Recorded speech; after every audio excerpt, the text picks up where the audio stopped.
And you just gotta like walk by the camera. Everybody like, alright. So like everybody's gotta be on this side.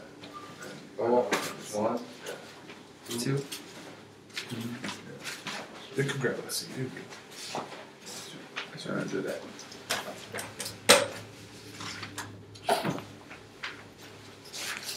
Alright, good afternoon. My name is Shawn.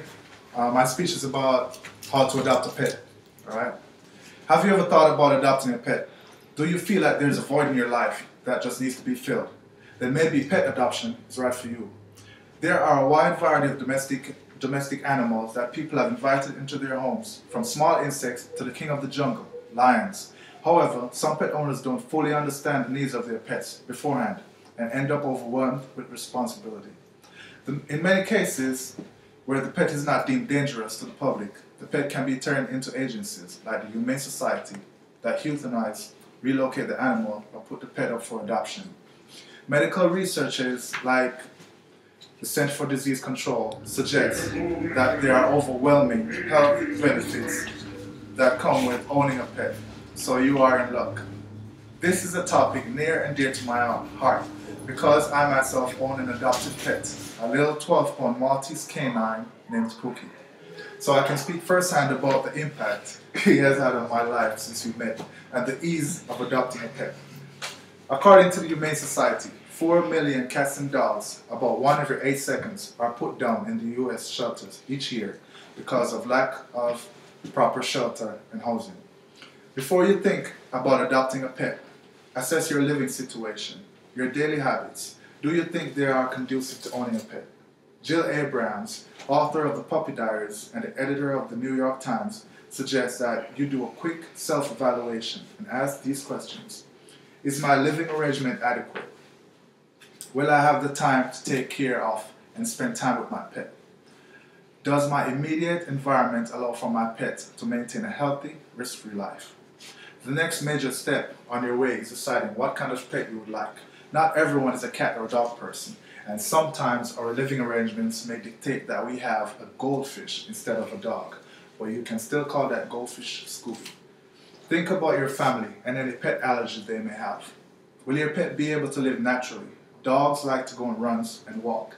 Cats like climbing trees and hiding in small spaces. And if you have a goldfish named Scooby, will there be fresh and adequate water? So now you are more prepared and understand the first process in pet adoption. Where do you find a pet?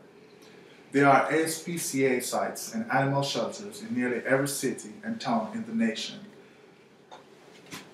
that welcome adoption applicants daily. The information is readily available through many sources, such as your city hall. The internet has the widest range of adoption sites, however. If you just Google pet adoption, there are endless sites, such as PAW, ASPCA, DoSomething.org, and the Humane Society that are willing to assist with the adoption process. This may be the easiest step. The next step is, according to the ASPA, every state has its own rules and regulations regarding pet adoption because overall, the adoption has to be in the best interest of the pet as well as the owner. So a visit to your neighborhood animal shelter should be your next step. It's time to choose the pet that's right for you. Author of The Puppy Diaries, Jill Abrams, suggests that you visit with more than one candidate before making a decision. The process can take up to a week to complete and range from a background check to living quarters assessment, even your financial ability to own a pet, but it is well worth it. The wait, apart from companionship, the health benefits of pet ownership are overwhelming and include reduced blood pressure, reduced cholesterol and triglyceride levels. Pets increase your opportunity for exercise and socialization. This is all according to the Center for Disease Control, CDC. Jill Abrams, author of The Puppy Diaries and editor of the New York Times, suggests that you try to visit animals you plan on adopting at least twice while in the shelter to develop a bond before you officially take your new friend home. Make sure all immunization and registrations are up to date. Have ample supply of the right food beforehand. Now that you are fully informed about the pet adoption process and the benefits of owning a pet, whether you decide to adopt or not, you now know how to prepare yourself to have a successful adoption if you choose to. You now understand how to choose your pet and the process of adoption itself. Just know that the opportunity will always be there, and like my father always says, all you need is time and opportunity. Thank you. Everybody gotta go right.